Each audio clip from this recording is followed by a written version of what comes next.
हमारे साथ में भारतीय जनता पार्टी के कद्दावर नेता और 7 बार के सांसद पंकज चौधरी जी हैं। पंकज जी, नामांकन आपने कर दिया है प्रदेश अध्यक्ष पद के लिए, निर्विरोध चुना जाना तय माना जा रहा है, बाकी हालांकि प्रक्रिया है। किस तरह से इस जिम्मेदारी को देखते हैं? देखिए, पार्टी शुरू से मुझे जो जिम्मेदारी देती रही है, उस जिम्मेदारी को मैंने अपने भरसक प्रयास किया हूं कि ठीक ढंग से निभाया जाए।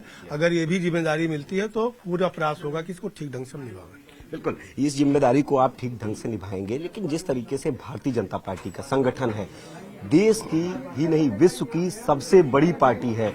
सदस्यता अभियान में जिस तरीके से भारतीय जनता पार्टी ने काम किया, बड़ी संख्या में सदस्य हैं आपके, एक बड़ी जिम्मेदारी है। हालांकि औपचारिक ऐलान कल होना है, उस विषय में हम नहीं जाएंगे, लेकिन एज ए कार्यकर्ता आपने हमेशा काम किया है। किस तरह से आप आगामी पंचायत के चुनाव हैं, विधानसभा के चुनाव हैं, किस तरह से काम करेंगे?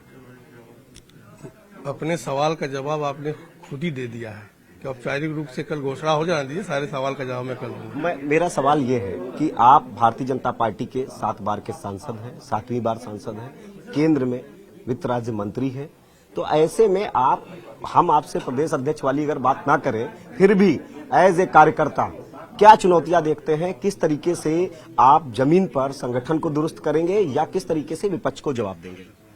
मैंने पहले भी कहा, कल जिम्मेदारी आने दीजिए, जिम्मेदारी आने के बाद विस्तार से आप लोग को बताऊंगा। केंद्रीय नेतृत्व ने एक बड़ी जिम्मेदारी तो दे ही दी, यही वो वजह है कि आपने आज नामांकन किया, इकलौता नामांकन हुआ है। क्या कुछ कहेंगे केंद्रीय नेतृत्व की?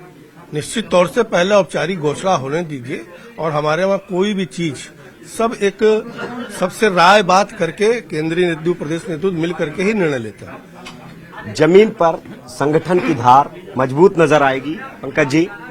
देखिए, भारतीय जनता पार्टी कोई ऐसी पार्टी नहीं है कि जो चुनाव आती है या कोई चीज होती तभी काम करती है। हमारे कार्यकर्ता 365 दिन काम करते रहते हैं। आज कोई चुनाव समाप्त होता है, कल से वो फिर से दूसरे चुनाव की तैयारी में लग जाते हैं। जनता की सेवा का भाव होता है, केवल चुनाव का विषय नहीं होता है, और भारतीय जनता पार्टी कार्यकर्ता उसी आधार पर काम करते हैं। अंतिम सवाल है, बिहार में भारतीय जनता पार्टी की बड़ी जीत हुई, अब उत्तर प्रदेश में पंचायत के चुनाव है और विधानसभा के चुनाव है। आप एज ए पार्टी के कार्यकर्ता किस तरीके से जुटेंगे इस अभियान में? देखिए, बिहार की जीत में भी कार्यकर्ताओं का बहुत बड़ा योगदान रहा, और कहीं ना कहीं एनडीए का एकजुटता वहां जीत का, इतने बड़े जीत का कारण बना है। बिल्कुल, तो ये हमारे साथ में पंकज चौधरी जी थे। इनका सीधे तौर पर कहना है कि एनडीए की जो एकजुटता वो हमारे लिए जीत का कारण बना है, और इनका प्रदेश अध्यक्ष का औपचारिक ऐलान जरूर कल होना है। लेकिन पंकज चौधरी का सीधे तौर पर कहना है कि केंद्रीय नेतृत्व और प्रदेश नेतृत्व का आभार है। कैमरामैन उपेंद्र के साथ संकेत मिश्रा, न्यूज़ 18 लखनऊ।